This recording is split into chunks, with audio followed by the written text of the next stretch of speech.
Acompáñame, por favor. Padre, en el nombre de Jesús. Oh Señor, te damos muchas gracias porque tú, Padre, reúnes a tus hijos. Tú, Señor, Espíritu Santo, eres quien nos da dirección, eres quien nos da el entendimiento, Padre, para poder discernir y comprender tu preciosa palabra, Señor.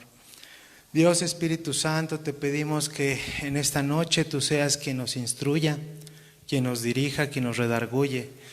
Y también, Padre, que nos guíe en el camino que es Cristo Jesús. Ponemos en tus preciosas manos este tiempo, Señor, reconociendo que tú eres Dios y que tu palabra es como esa espada, Señor, que rompe cualquier cosa, Padre, rompe esas mentes, esos corazones, Señor, y los transforma a nuevos. Ponemos en tus manos en el nombre de Jesús. Amén y amén. Bueno, hermanos, pues desde que somos pequeños recibimos una educación por parte de nuestra familia, por parte de nuestros padres. Constantemente nuestros padres nos corrigen, nos educan cuando tenemos algún comportamiento incorrecto. Posteriormente entramos a la escuela y esta conducta o esta educación es reforzada por nuestros maestros, ¿verdad? Todos recordamos a alguno de nuestros maestros, y estos muchas veces también, cuando mostrábamos una conducta inadecuada, nos reprendían. Recordamos frases como: si te portas mal, no sales al recreo, no te dejo sin recreo si te portas mal. Si no levantas tu mano, no puedes participar. Si no haces la tarea, no vas a pasar de curso. Constantemente somos retados o somos evaluados con nuestra conducta por parte de las autoridades terrenales. Después llegamos a ser padres y muchas veces repetimos esos patrones con nuestros hijos, condicionándolos. Por ejemplo, ¿no? Si haces tus tareas de la semana, te doy permiso de ir a la fiesta con tus amigos, ¿no? O si te portas bien, puedes hacer tal cosa. Entonces, constantemente nuestra conducta es retada y es evaluada por autoridades. Sin embargo, sabemos que la mayor autoridad que tenemos nosotros es la autoridad de Dios. Amén. Y una forma en que Dios nos educa espiritualmente es a través de su ley. En algunas ocasiones, parte de obedecer la ley es con condiciones. Vemos que el Antiguo Testamento habla de Dios habla a su pueblo con ciertas condiciones y ciertos parámetros de conducta. Acompáñame a Éxodo 20, capítulo 1 en adelante. Éxodo 20, capítulo 1 en adelante.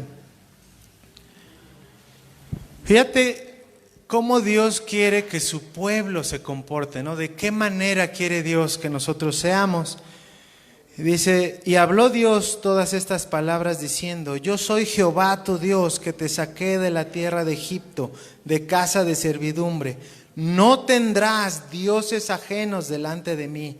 No te harás imagen ni ninguna semejanza de lo que está arriba en el cielo, ni debajo en la tierra, ni en las aguas debajo de la tierra. No te inclinarás a ellas, ni las honrarás, porque yo soy Jehová tu Dios, fuerte, celoso, que visito la maldad de los padres sobre los hijos hasta la tercera y cuarta generación de los que me aborrecen. Y hago misericordia a millares, a los que me aman y guardan mis mandamientos. Fíjate cómo Dios quiere que su pueblo se comporte. Este pasaje lo podemos resumir en dos frases. Si tú adoras a otros dioses, yo traeré maldición sobre tu descendencia, ¿no? Como los padres: si tú te portas mal, yo te pondré una consecuencia. Igual Dios también nos quiere educar en esa parte también. Pero si tú me amas y guardas mis mandamientos, entonces yo tendré misericordia de ti y de toda tu familia. Fíjate cómo Dios quiere que se comporte su pueblo.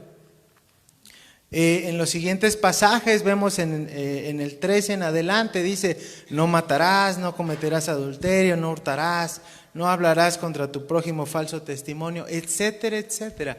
Dios da a su pueblo una serie de instrucciones para que éste tenga una buena conducta. Cuando llega nuestro Señor Jesucristo, mucho tiempo después, Él cumple la ley. Él no vino a abolir la ley, Él vino a cumplir esa ley que Dios estipuló. Cuando Jesús muere, resucita al tercer día y asciende a los cielos, encarga a los apóstoles este gran ministerio de guardar el evangelio. Pablo recibe el evangelio como el pequeño de los apóstoles o el último de los apóstoles según la gracia de Cristo. Y él se da cuenta que en una de las iglesias está pasando algo. La conducta en estas iglesias de Galacia, los Gálatas, que actualmente conocemos como Asia Menor, los Gálatas muestran una conducta diferente. Podemos repasar la historia y vemos que los Gálatas eran personas decididas, eran personas determinantes, pero también eran personas que se interesaban por cosas novedosas, ¿no? Entonces venían otros maestros, les predicaban y ellos se estaban apartando de la verdad de Cristo. En aquel tiempo de Pablo, la iglesia estaba padeciendo una crisis en el evangelio porque había amenazas contra la doctrina de Dios, pero sobre todo sobre la conducta del cristiano. Y hoy te quiero hablar sobre este tema. El libro de Gálatas lo podemos resumir en 2 puntos. Los Gálatas se habían alejado del evangelio, es decir, se habían apartado de la verdad de Jesucristo. Pero Pablo defiende su ministerio apostólico afirmando que la justificación viene totalmente por la fe en Cristo, sin la ley, según la gracia solamente de Jesucristo. ¿Ok? Y yo te quiero hacer una pregunta en esta noche, hermano. ¿Cómo está tu conducta hacia nuestro Señor Jesucristo? ¿Te estás desviando de la conducta de cristiano como aquellos Gálatas? ¿Cuál es tu comportamiento allá afuera en el mundo donde ningún hermano o alguien espiritual te puede ver? ¿Cuál es tu conducta allá afuera en el mundo? ¿Es la misma conducta que tú tienes en la iglesia cuando estás alabando al Señor, cuando estás congregándote? ¿O es una conducta totalmente diferente a la que tenemos aquí? Hoy Dios nos quiere hablar sobre nuestra conducta como cristianos. Vamos a Gálatas capítulo 6, versículos del 1 al 10, hermanos. Acompáñame ahí. Bueno, el contexto es: los Gálatas se apartaron, entonces Pablo vino y escribió a esta iglesia para poner orden sobre el comportamiento del cristiano. Y vamos a ver qué dice Gálatas capítulo 6, versos del 1 al 10. Dice: hermanos, si alguno fuere sorprendido en alguna falta, vosotros que sois espirituales, restauradle con el espíritu de mansedumbre, considerándote a ti mismo, no sea que tú también seas tentado. Sobrellevad los unos las cargas de los otros y cumplid así la ley de Cristo.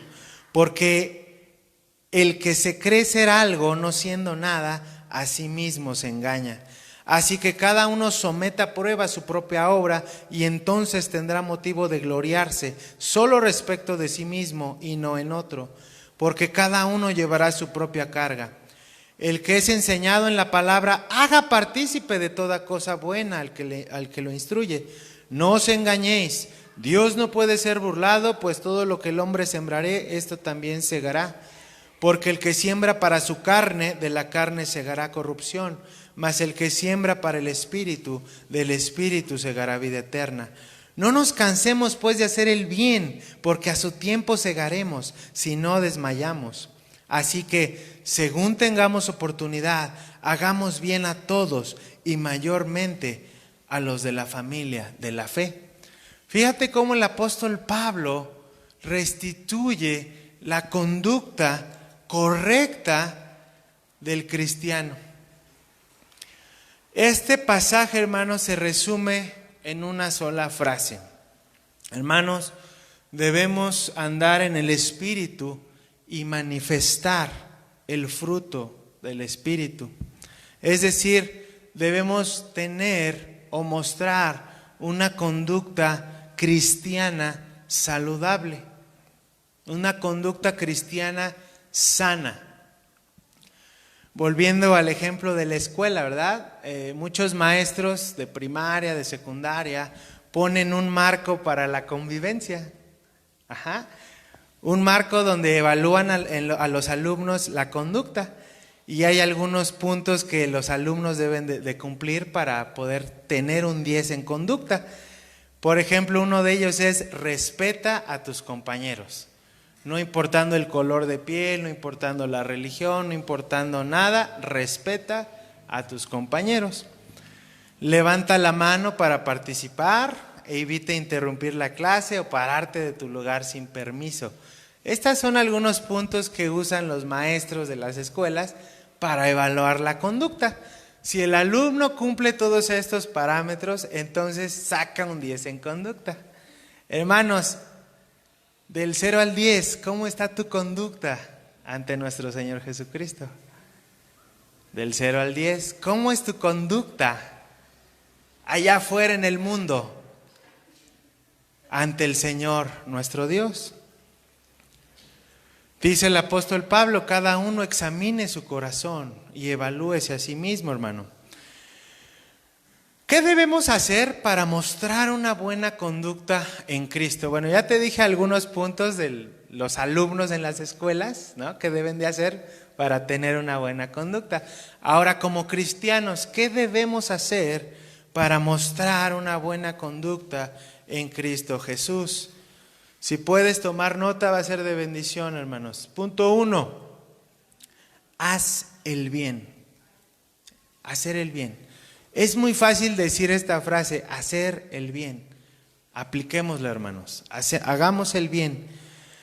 Vamos a Gálatas 6:10. Acompáñame a Gálatas 6:10. Dice Gálatas 6:10. Así que según tengamos oportunidad, hagamos bien a algunos.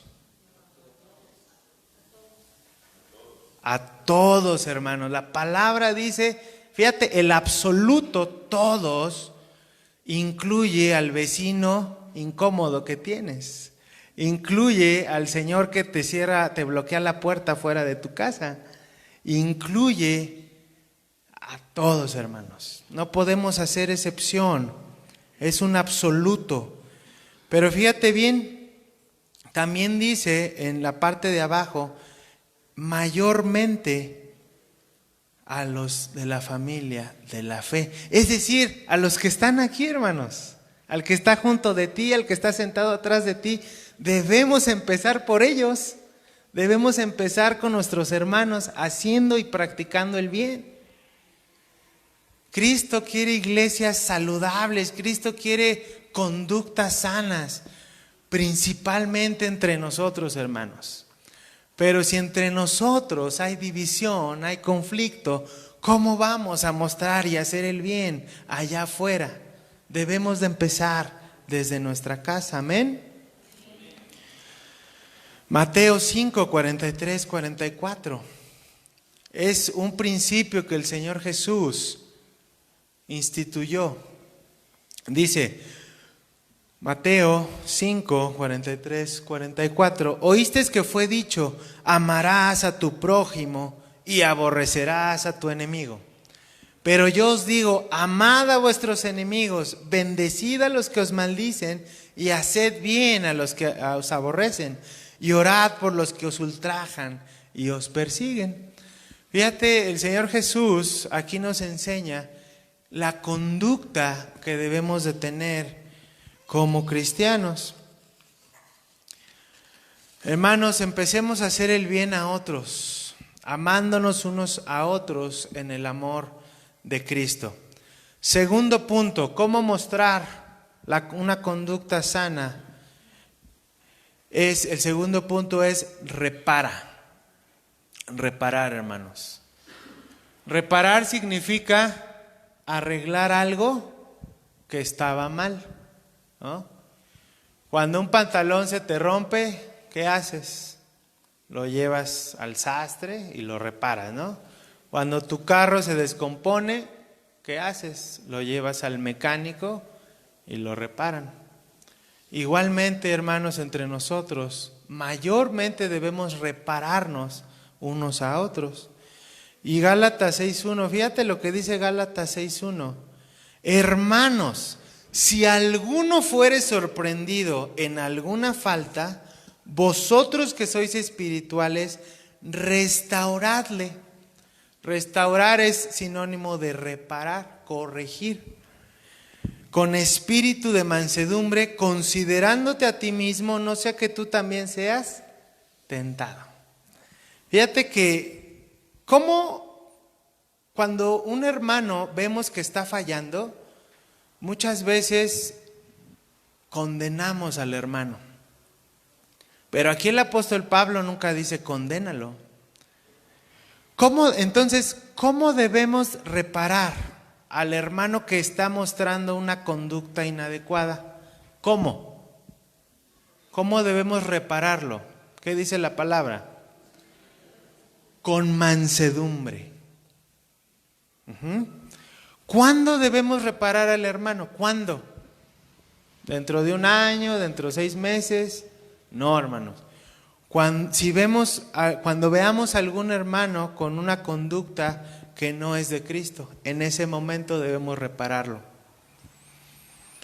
Pero también al final del pasaje el Señor Jesús nos da una advertencia. ¡Ey! Repáralo porque no vaya a ser que el siguiente seas tú. El apóstol Pablo nos advierte, hermanos, nadie estamos exentos de caer en una conducta inadecuada. Nadie.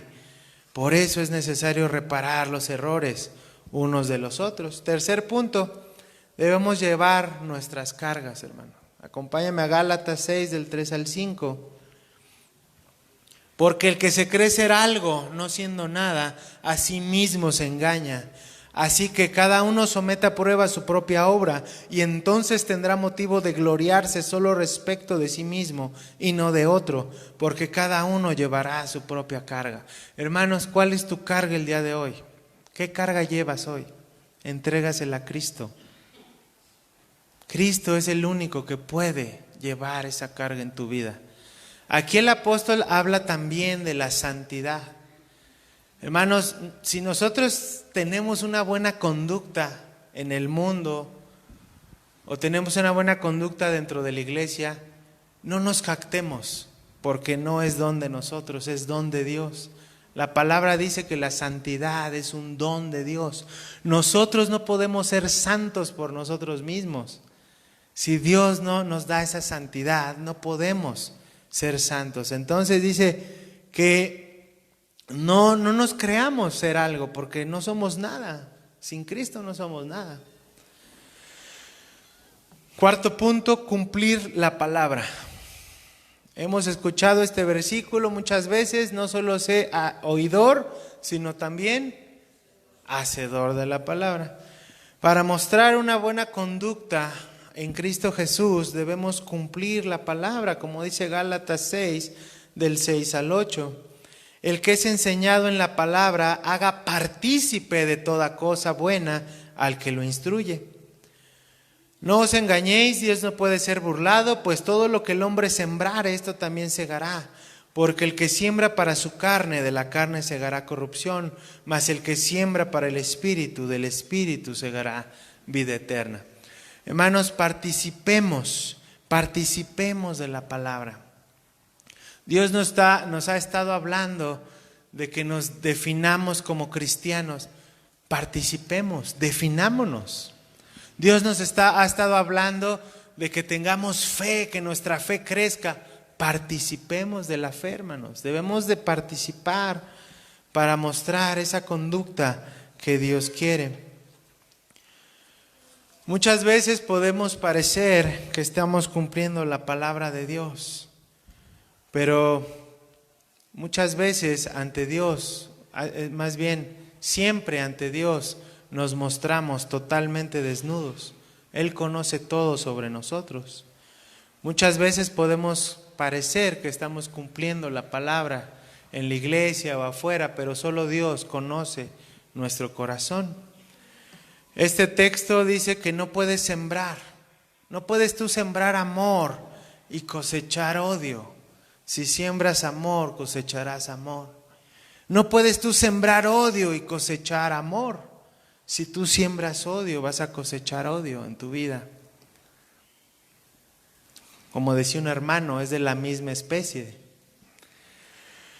Por último, hermanos, con esto termino. Acompáñame a 2 de Timoteo 2, 14 al 16.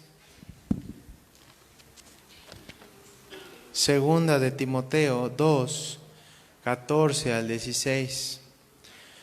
Antes de leerlo, hermano, te voy a hacer una pregunta. ¿Tú te avergüenzas de ser cristiano? Es una pregunta difícil, porque en el trabajo, ¿tu conducta es la de un cristiano? ¿Te conocen por ser cristiano? ¿O te avergüenzas de ser cristiano? Hermanos, el ser cristiano es padecer muchas cosas, porque pues Cristo mismo dijo, ustedes tendrán aflicción en este mundo por causa mía. En el trabajo muchas veces escuchamos conversaciones obscenas, conversaciones de chismes, de doble sentido. Y lamentablemente tenemos que estar ahí. ¿Cuál es tu conducta como cristiano? Para ser aceptado en esos grupos, ¿te involucras? ¿O te pones a orar en ese momento? Señor, ten misericordia de ellos como así lo tuviste conmigo, porque yo participé de esas cosas, pero ya no. ¿Cuál es tu conducta como cristiano? ¿Es como los Gálatas? ¿Te estás desviando del evangelio? ¿O es una conducta saludable en el mundo? Timoteo dice, recuérdales esto, exhortándoles delante del Señor, a que no contiendan sobre palabras, lo cual para nada aprovecha, sino que es para perdición de los oyentes. Procura con diligencia presentarte a Dios, aprobado como obrero que no tiene de qué avergonzarse, que usa bien la palabra de verdad, mas evita profanas y vanas palabrerías, porque conducirán más y más a la impiedad. Hermano, ¿te presentas en el mundo avergonzado por ser cristiano? ¿O tu conducta demuestra que eres un verdadero cristiano?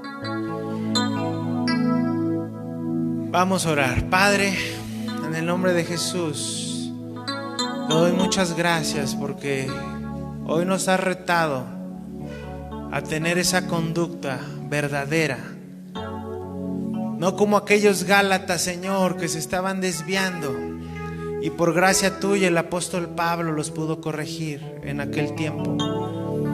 Padre Santo, si alguno de mis hermanos está teniendo una conducta inadecuada como aquellos Gálatas, ayúdale, Señor.